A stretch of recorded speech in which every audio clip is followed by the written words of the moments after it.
अगर मैं आपसे कहूं कि एक लड़की जिसके पास अब सिर्फ एक पैर था, उसने दुनिया की सबसे ऊंची चोटी फतह कर ली, तो क्या आप यकीन करेंगे?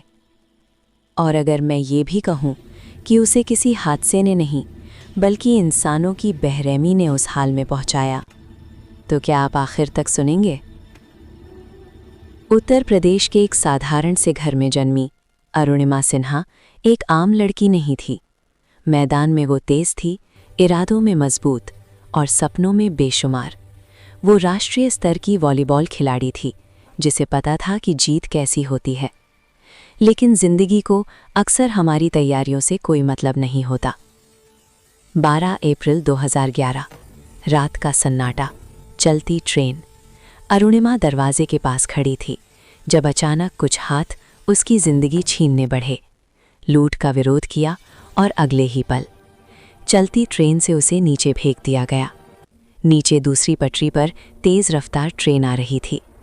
टक्कर हुई और सब कुछ खामोश। घंटों तक वो पटरियों पर पड़ी रही। खून बहता रहा, दर्द चीखता रहा, लेकिन मदद नहीं आई। सुबह जब होश आया तो सच्चाई और भी ज़्यादा बेरहम थी। डॉक्टरों ने कहा उसका एक पैर काटना पड़ेगा और समाज ने बिना सोचे कह दिया अब सब खत्म। एक खिलाड़ी जो दौड़ने के लिए जानी जाती थी, अब चल भी नहीं सकती थी। अस्पताल का कमरा, सफ़ेद दीवारें और टूटी हुई उम्मीदें। लेकिन उसी कमरे में एक छोटी सी चिंगारी जली। टीवी पर दिखा माउंट एवरेस्ट और अरुणिमा ने खुद से पूछा, जब लोग 2 पैरों से हार मान लेते हैं तो क्या मैं एक पैर से जीत नहीं सकती? ये सवाल मजाक नहीं था, ये एक चुनौती थी, खुद जिंदगी के लिए। एक पैर, एक कृत्रिम टांग और सामने दुनिया की सबसे ऊंची चोटी। लोगों ने कहा नामुमकिन। कुछ ने हंसकर टाल दिया, कुछ ने तरस खाया, लेकिन अरुणिमा ने चुपचाप तैयारी शुरू कर दी। वो पहुंची बछेंद्री पाल के पास, भारत की पहली महिला एवरेस्ट विजेता। ट्रेनिंग शुरू हुई। हर दिन दर्द, हर दिन संघर्ष। कृत्रिम पैर से पहाड़ चढ़ना मतलब हर कदम पर अपने आप से लड़ना। घाव खुलते थे, आंसू गिरते थे, लेकिन हौसले खड़े रहते थे।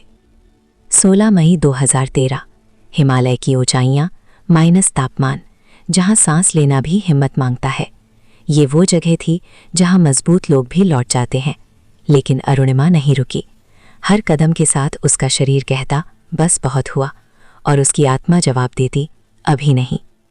सुबह 10:55 और फिर वो पल आया। अरुणिमा सिन्हा माउंट एवरेस्ट की चोटी पर खड़ी थी, एक पैर से, लेकिन हौसलों से पूरी।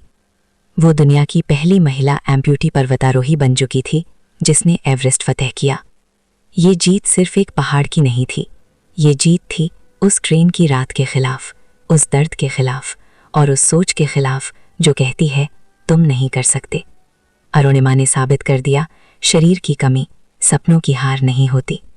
अगर आज आपको लगता है कि आपके पास सब कुछ होते हुए भी आप कुछ नहीं कर पा रहे, तो एक बार अरुणिमा सिन्हा को याद कर लीजिए, क्योंकि हौसलों को पैरों की ज़रूरत नहीं होती, उन्हें बस उड़ान चाहिए।